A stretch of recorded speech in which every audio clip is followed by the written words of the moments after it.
Here in Heswall's United Reformed Church, we have another organ built by the Liverpool company of Rushworth and Draper. It was made in 1966, and it came about at a time when there was a general change in the focus of British organ building. People from different countries tend to speak different languages, and they tend to speak with individual accents. And it's the same way with pipe organs, that organs in North Germany, for instance, look, sound and have a very different style to that of organs built for a French church. Equally, they sound different, look different, have a different style to organs built in an English cathedral. And in the 50s and the 60s, there was a move away from the English sound, the British sound, towards the continental sound. And this organ really typifies that, both in look and in sound. And in look, because at the console we have some unusual names that you might not expect. We've got crumhorns, we've got spitzflöters, and a blockflöte. But primarily, the tone of the organ sounds kind of more continental.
And the piece I've just played was by Louis-Nicolas Clérambault, who was a French composer, organist, who was around the late 1600s, early 1700s.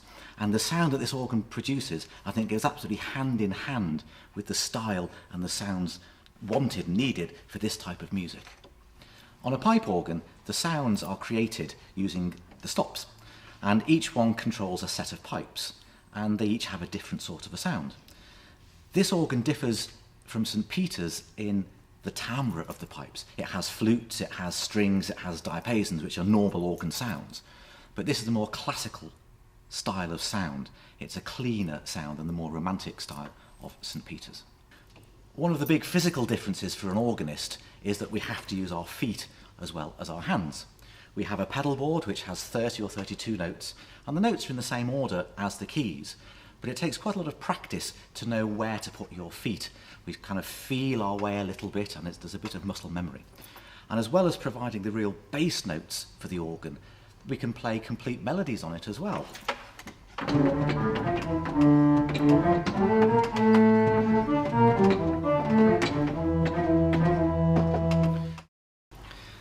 An organ is an incredibly complicated mechanical machine, and it really relies on wind, on air pressure, on air volume to work. But we have to keep that wind sealed, And the thing that we use is actually leather. We use mainly cow leather, but there's some sheep as well. And the smaller the moving part, the finer the leather has to be. It's slightly stretchy, it's supple, but this is very thin, this is split skin. And then a slightly larger moving part might have a piece of leather like this, which again is quite stretchy, but it's a little bit thicker. And then this is an example of bedding leather. And this is if we had a panel that was screwed flat that needed to be sealed. So this wouldn't actually be a moving part because it's quite tough. But it's so much thicker than the others. And it's an absolute mainstay of an organ. Organ builders have tried to use other different materials over the years, usually to try and save some money, but they've always returned to the old-fashioned ways, the old-fashioned materials, in this case, leather. And we can see inside the organ how it works in practice. So here we are inside the organ itself in Heswall URC. And in front of us is the blower. This is the electrical fan that creates all the wind that the organ needs. The wind is regulated in this little controlled reservoir, passes through a wind trunk and through the wall, and here we are inside the organ chamber itself. And just in front is the swell box. So the swell is the upper keyboard, and these pipes are enclosed in a box, and we can just see the shutters at the front. And the organist can waggle his foot and close the shutters, open the shutters, which is a bit like a volume control. The pipes range from a fraction of an inch, really. The smaller the pipe, the higher the pitch. So these are very small squeaky sounds. And then the bigger the pipes, the deeper the sound. And these ones are 8 foot long. The pipes sit on a soundboard, which has the valves and the mechanisms that open the wind to each pipe when you press a key. The mouths on these pipes have beards, that little tube across the mouth. And it's to do with creating the tone. The shape of the pipe is quite important to the tone the pipe produces.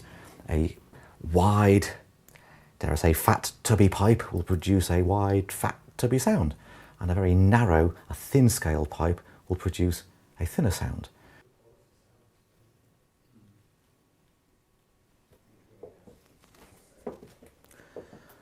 Quite often organs are a bit awkward to access.